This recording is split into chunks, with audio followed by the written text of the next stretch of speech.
Hello everyone, this is Professor Amar Bakodi from Department of Civil Engineering and the Institute of Technology and Management. This is the fourth iteration of our hydrology and irrigation subject, module 1. So in the previous classes, we have studied what are the various hydrological aspects, what are its practical applications. Along with that, even we have seen the hydrological cycle and the world and Indian water resources, what we have. Now today onwards, we are going to check out with respect to the measurement of rainfall. So till now, in the first three sessions, we have concentrated on the basic water resource that we have throughout the world. Along with that, in hydrological cycle, we have seen how that particular water will move from one phase to the another phase, that is liquid to solid to gas, again from moving from atmosphere to earth and vice versa. And apart from that, we have even checked out how a rainfall actually occurs. Okay, so what are the different forms of rainfall, that 11 forms that we studied. Along with that, we had studied the different types of rainfall. So four different types of rainfall. So why that rainfall, specific type of rainfall occurs, so those things we have studied. Okay, so with respect to that, now in this session we are going to study with respect to the measurement of rainfall. So what are the various equipments that we use for the measurement, and once the measurement is done, how you are going to represent the data, and along with that, how you are going to interpret that data, because only collecting that rainfall data is not enough. We need to utilize it in some of the practical aspects. Okay, so how we are going to do that, so all those things will be studied in this section. Measurement of precipitation.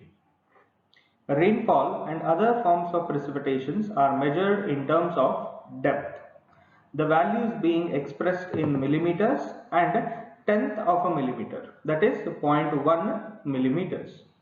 Now, what this is, so rainfall and other forms of precipitation. So, rainfall in the sense what? The precipitation in the form of a liquid. That is what we call it as a rainfall. But even apart from that, we have again various forms. So, we have in general, if I need to say, snowfall or rainfall. So, in that itself, we have various subdivisions.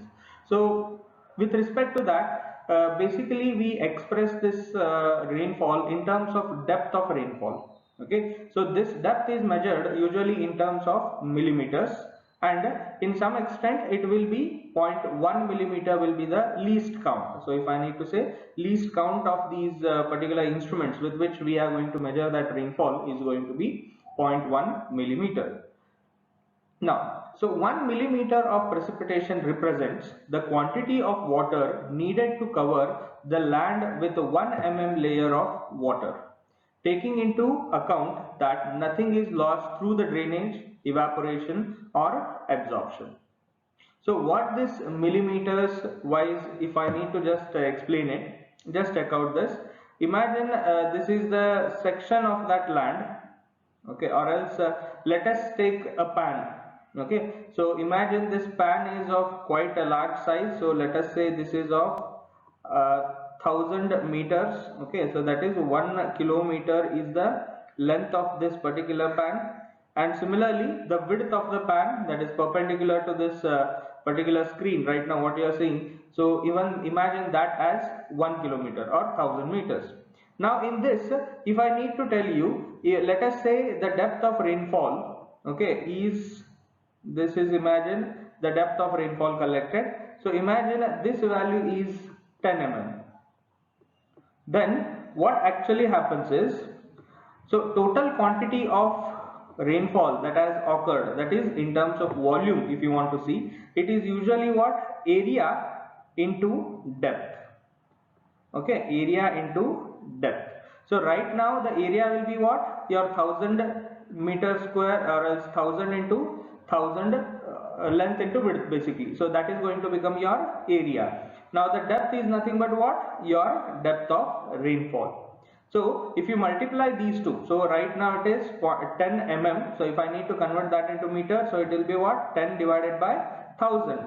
So this will be in terms of meter for that particular depth of rainfall. So once you have in the same unit, and if you multiply these two, then you are actually going to get what is the volume of rainfall that has occurred on that area. So that's why whenever it is with respect to any catchment area, right, so we need to have few rain gauge stations over there. Okay, so each rain gauge station will have its effective area. Each rain gauge station will have its effective area. So at that point of time, what will happen is, right now you can see I have 3 rain gauge stations here marked out. So with respect to that, whatever the rainfall data is collected for this will be multiplied by this particular area, and whatever is collected by this will be multiplied by this area, and the third one which is there will be multiplied by the respective areas. So when I add all these 3 things together, then I am going to get the total amount of rainfall occurred in a particular specific area. So the same thing, if I need to practically explain, imagine this entire circle as our Belgaum district. Okay, so in that Belgaum district, imagine that we have 3 rain gauge stations. So then we need to determine the effective area of each rain gauge station, and once I do this simple calculation of area into depth for all the 3 and adding together, so ultimately I am going to get with respect to what is the total volume of rainfall that is occurring on the entire Belgaum district. So this is what do you mean by the second point. Fine. So even in this particular section, we are going to study with respect to how this effective area is calculated for a rain gauge station. Okay. Next, the instrument used to collect and measure the precipitation is called rain gauge. Okay, so rain gauge is nothing but an instrument that we use for the measurement of rainfall. So what all things does this instrument usually measure? So we have amount of precipitation that it is going to measure, then we have intensity of precipitation, duration of precipitation, and aerial extent of precipitation. So aerial extent is in the sense what? Your effective area of a rain gauge station. Okay, so whenever I say I'm going to use a rain gauge station for determination of a measurement of rainfall, then along with that only depth of rainfall, even it is going to measure the intensity, duration, as well as aerial extent. So we have various techniques with which we can actually basically determine all these things. Rain gauges are most commonly used for measurement of precipitation, both in terms of rainfall and snowfall. The rain gauge is also known as hytometer. Okay, so hytometer is another term or another name that we use it for the rain gauge stations. So whenever it is from the point of your examination, please remember, so sometimes they may give it as hytometer, so don't get confused. Hytometer as well as rain gauge station, so both these names are for the same equipment. The rain gauges have been used historically to provide rainfall quantities and the rate at a single point in space. Okay, please check this out. I'll repeat this. Rain gauges have been used historically to provide rainfall quantities and rates at a single point in space. Okay, the volume of water collected in a cylinder is divided by the area of the cylinder opening and converted into depth of rainfall.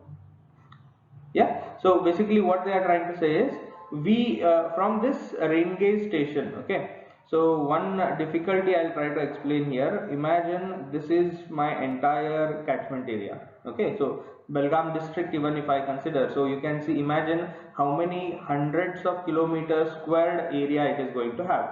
Okay, so based on that, if I have one rain gauge station over here, then that depth of or else the opening space for collection of this rainfall is going to be very less when I compare it with the entire surface area of that catchment.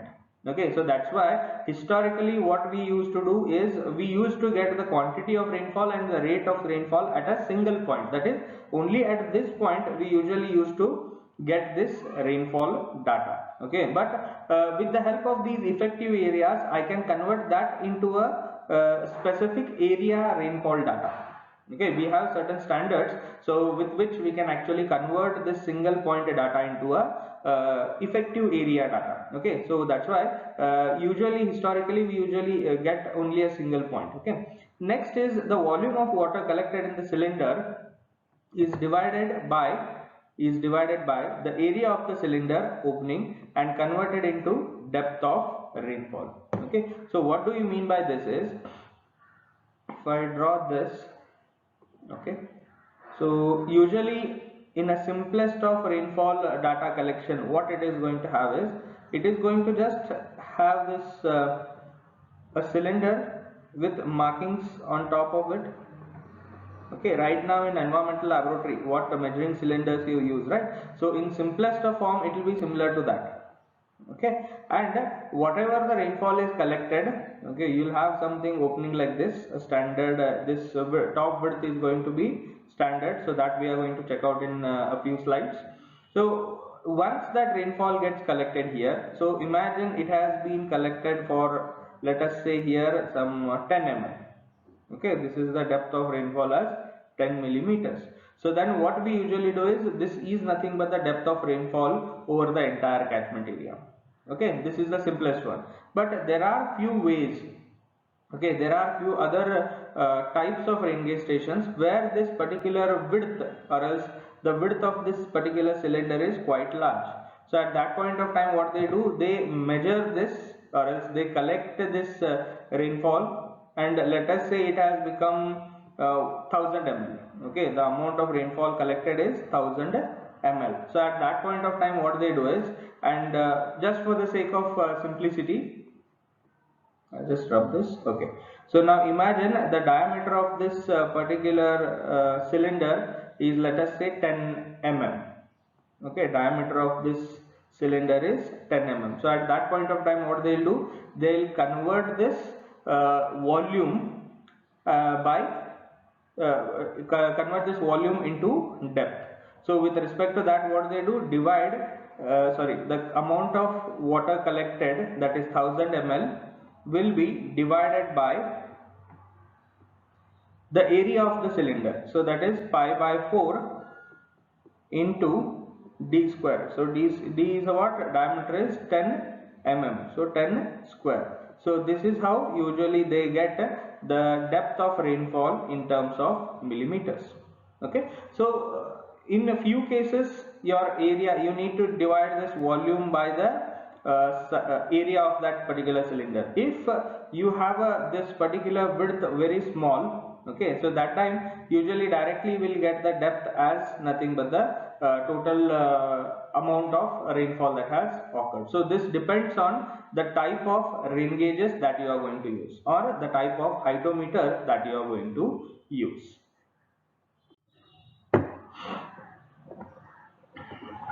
Next, a rain gauge is affected by its exposure conditions, and thus its setting is important. For setting up a rain gauge, the following considerations are important.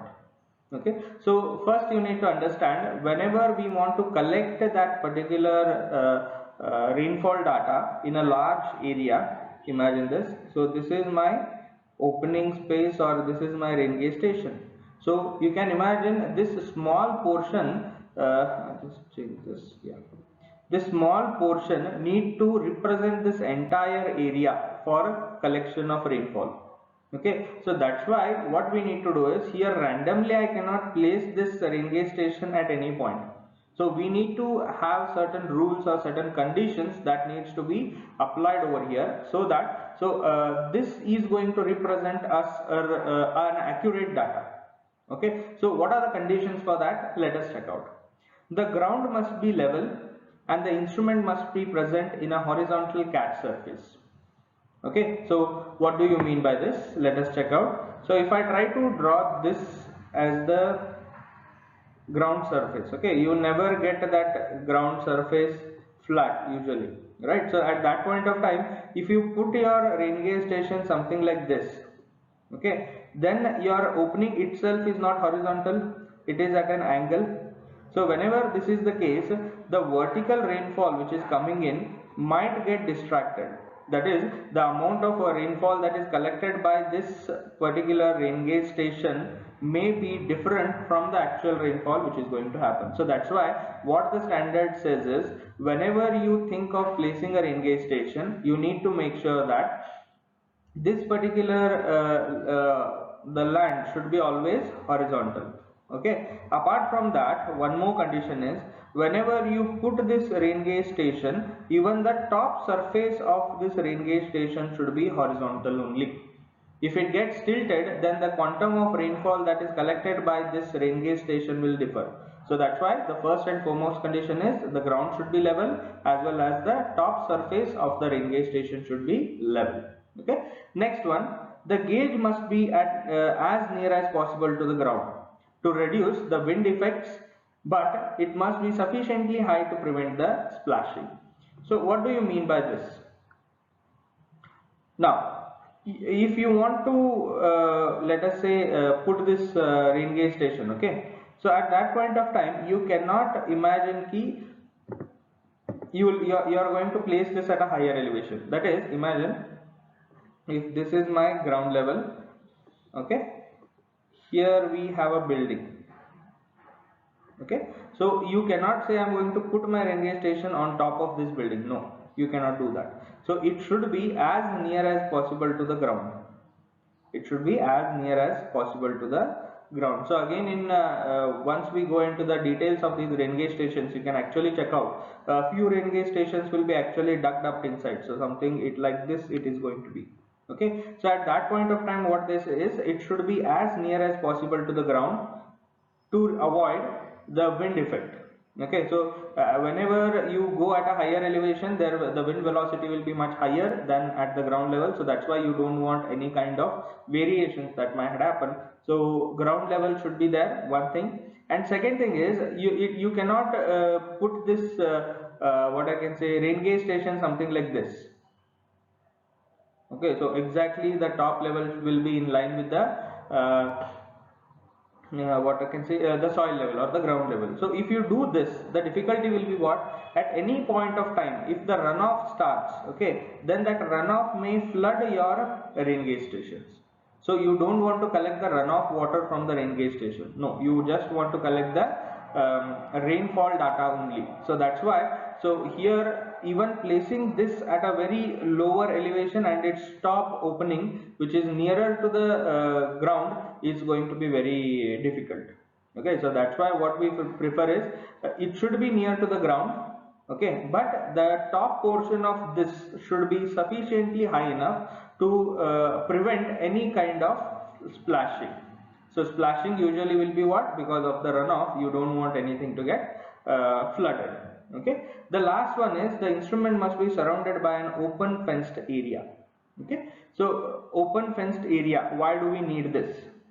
Okay, the reason is, first of all, you don't want anything to get disturbed over here. So once you set up your instrument, okay, then you need to make sure that here, if you set up your instrument, you need to make sure that there should not be any disturbance to this particular rain gauge station. The reason being what? If you disturb this, then it may not be horizontal or the splashing may occur, so n number of effects might be there. Apart from that, one more important bit is usually whenever we say this fenced area, the standard given by the meteorological department is the fencing should be at least 5.5 meter by 5.5 meter.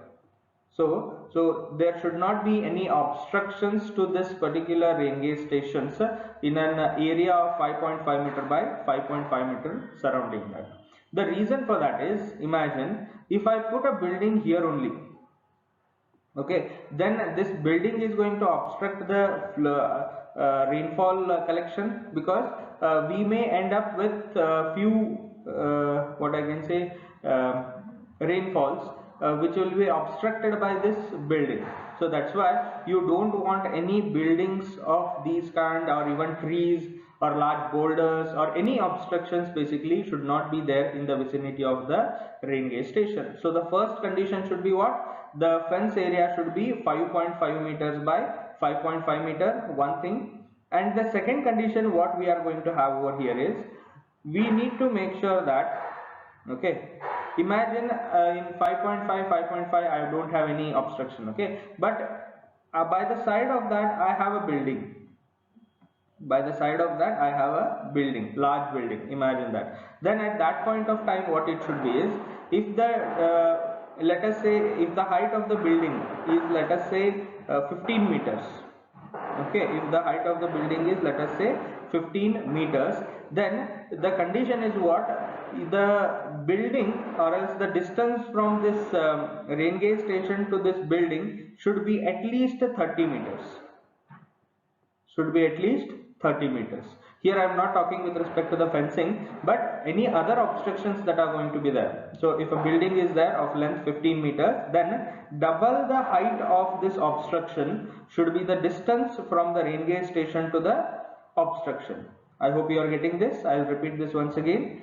Whenever it is with respect to the obstruction like building or your trees or something, right? So then the height of that particular obstruction, whatever is there, then that obstruction height double the length should be the distance between the rain gauge station and that obstruction. So if the building height is 15 meters, then this should be at a length of 30 meters. So whenever we say open fenced area, right, so then this is nothing but the condition.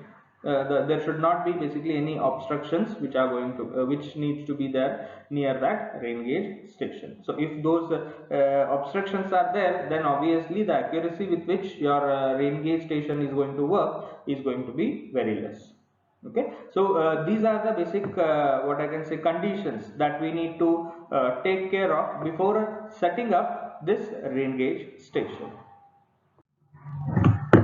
Now, what are the various types of rain gauge stations that we have? So broadly we can classify them into three ways. The first one is non-recording type of rain gauge stations. Second one is recording type of rain gauge stations, and the third one is telemetric rain gauge stations. Okay, so what do you mean by this non-recording rain gauge station? So here you are not going to get much of a details over here.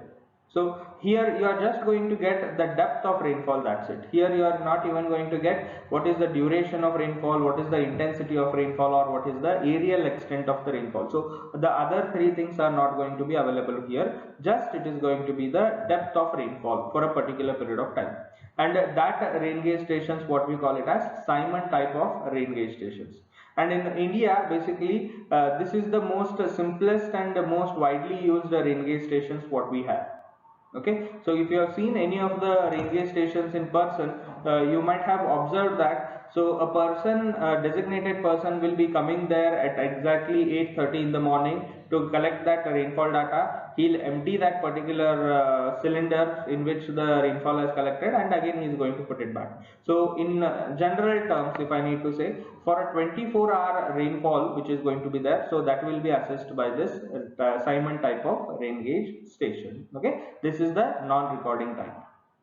Next we have recording type of rain gauge stations. So here we have three types.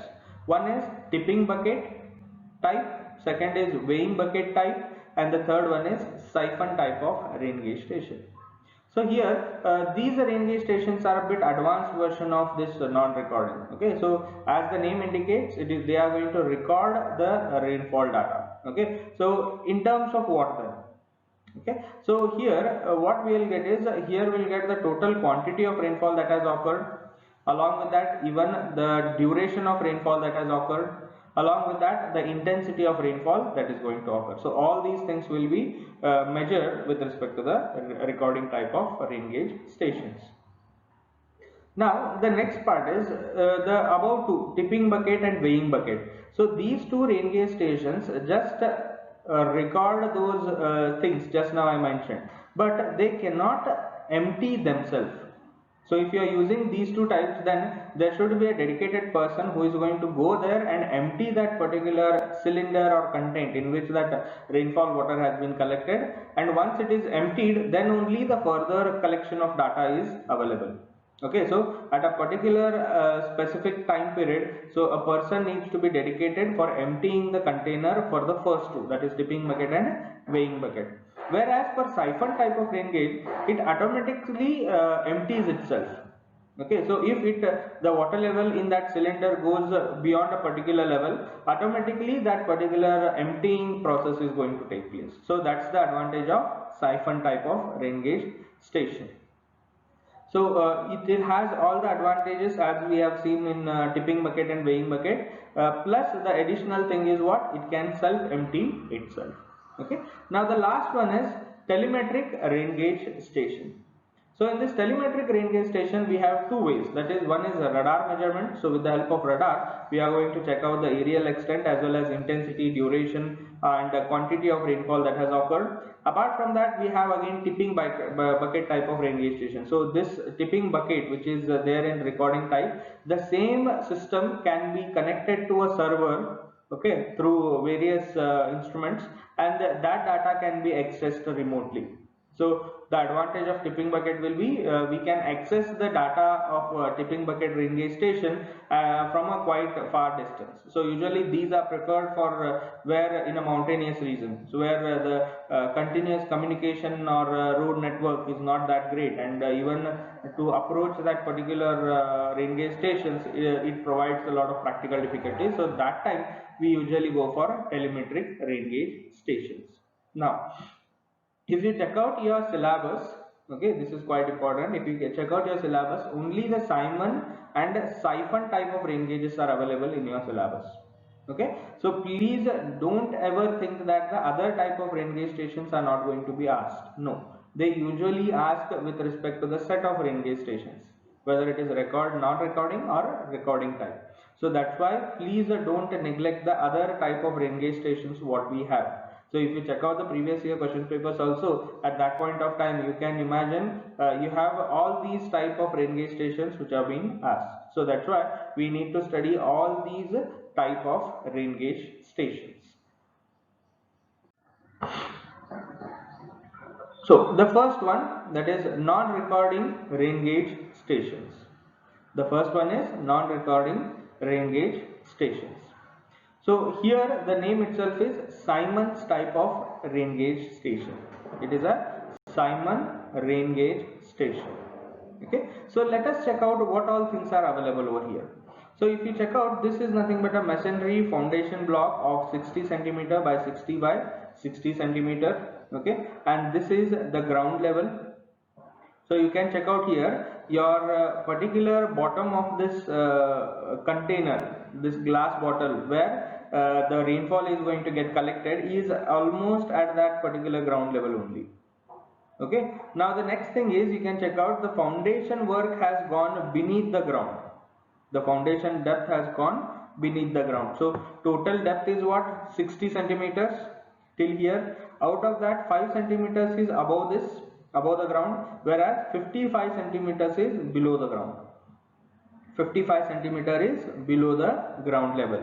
Okay. So at that point of time, the cylinder inside this particular casing which is going to be there, so that is also embedded in this concrete block or else masonry block, so that the upper system will not get disturbed because of any of the natural calamities or any of the natural processes that are going to occur. Okay, you want this container or fixtures to be firmly fixed onto the foundation. Okay, so that's why this kind of arrangement is done.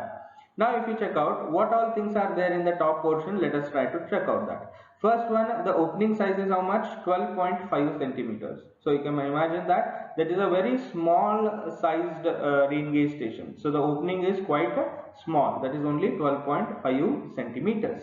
Then the rim is 30 centimeters above the ground level. So above the ground level, if I need to check out, so this top most point of this rain gauge station is 30 centimeters above the ground level. So why they have kept it at 30 centimeters?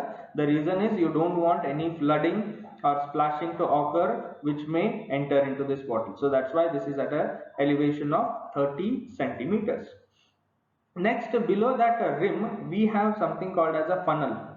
Okay, so this funnel, as you know, it does its regular job of collecting the rainfall data from the rim. It collects the rainfall data from the rim and it conveys it to the collecting bottle. It conveys it to the collecting bottle. Okay, so next is we, after this funnel, we have this glass bottle here. So this dotted line what you are seeing is nothing but a glass bottle. So this glass bottle will be something similar to this.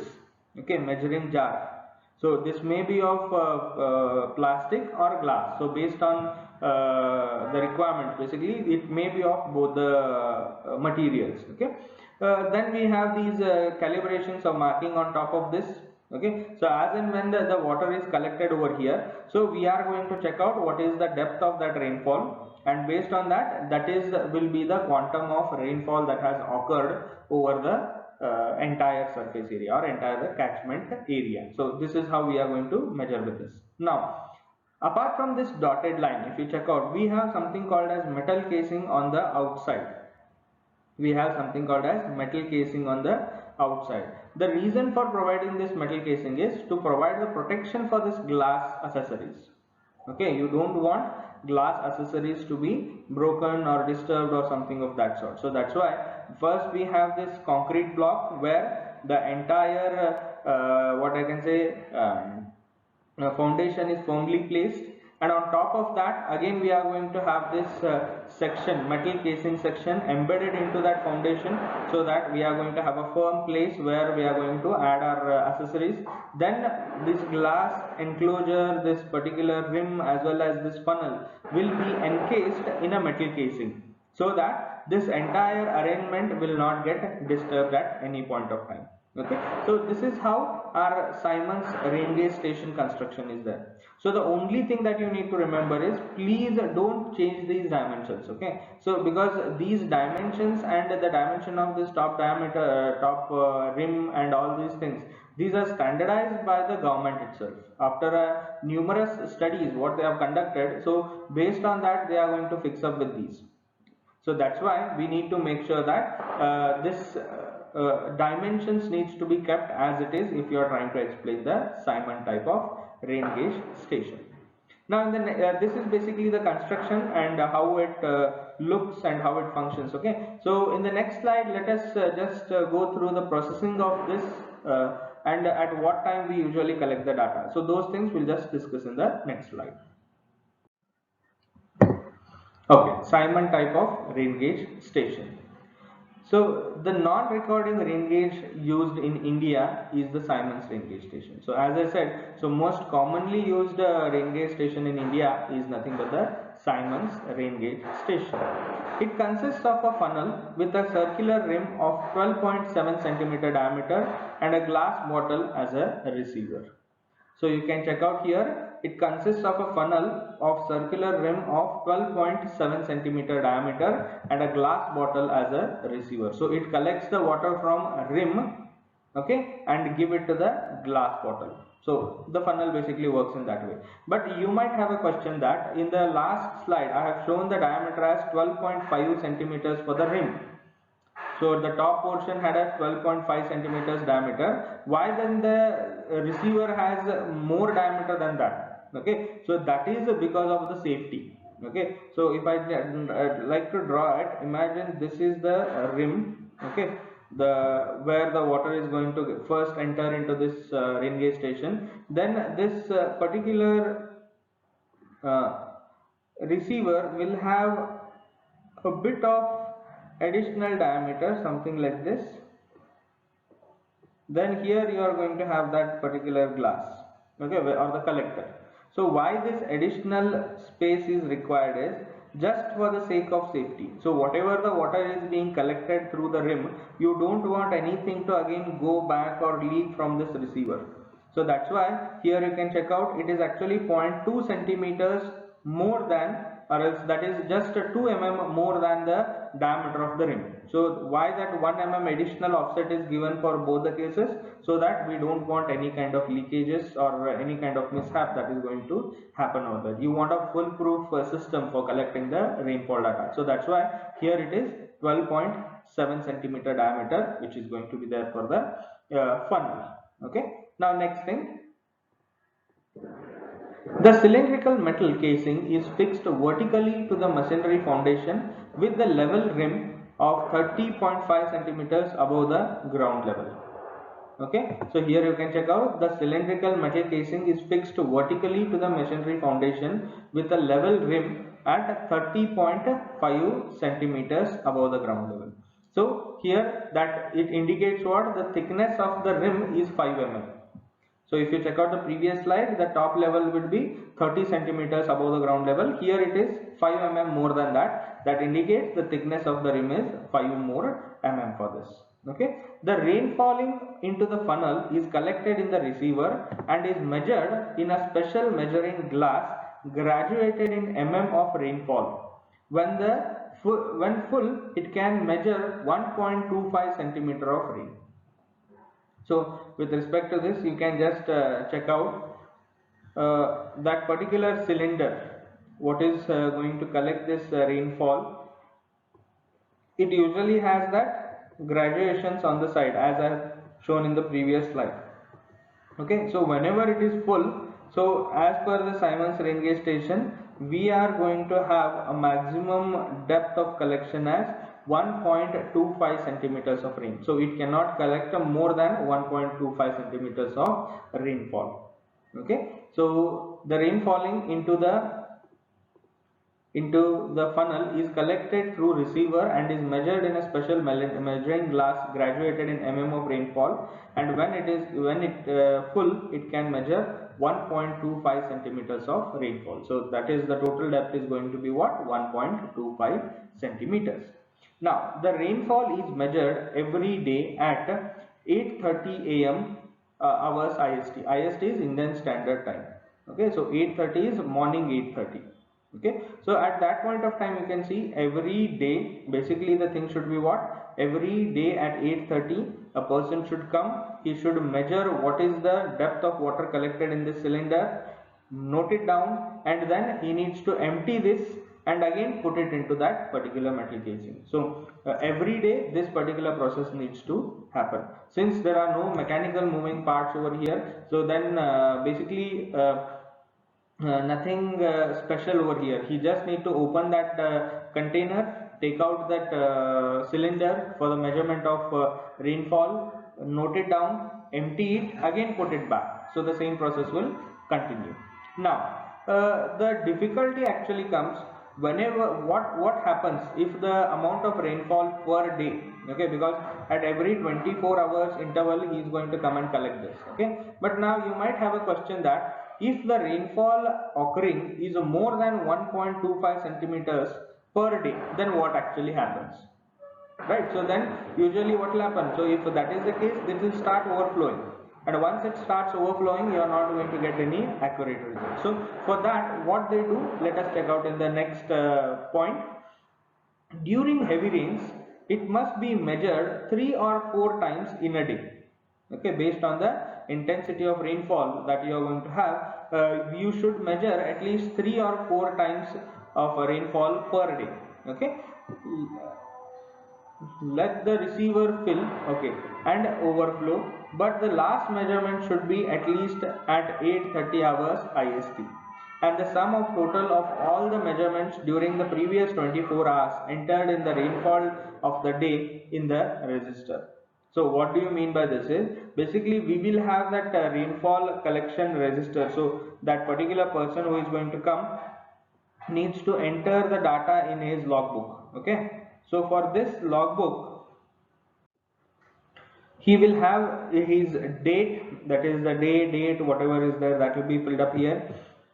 So the time at which he is going to collect that data. So imagine, as we have written over here, if it needs to be collected 3 to 4 times a day, okay, in case of heavy rainfall, then he needs to put at what time, what depth of rainfall has been measured. So this is nothing but the depth. If I say what depth of rainfall has been measured, so again time 2, what depth, time 3, what depth.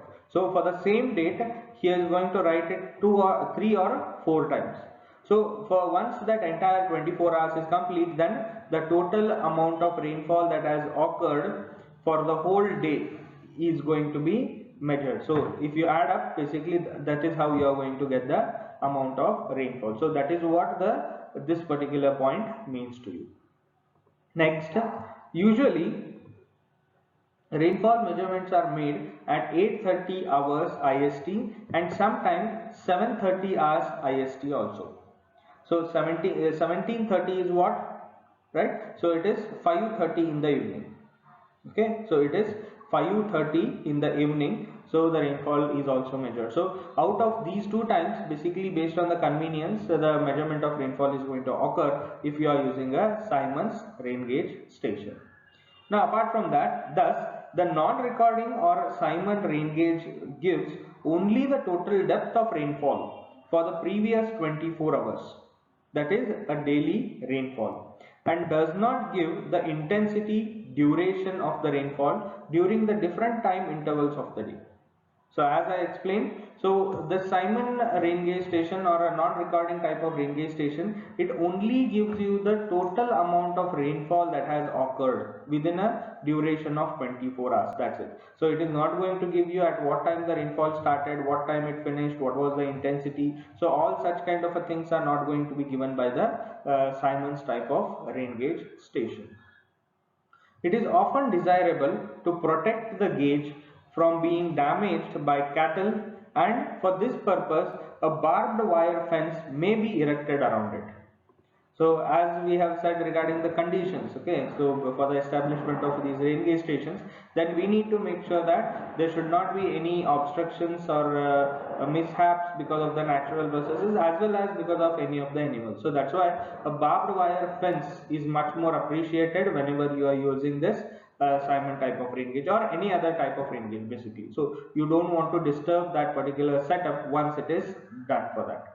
So this is all the things with respect to the Simon type of rain gauge station. So this is quite a simple rain gauge station what we have, and with respect to this most of the Indian rain gauge stations, what the data we usually collect are made up of Simon's rain gauge station.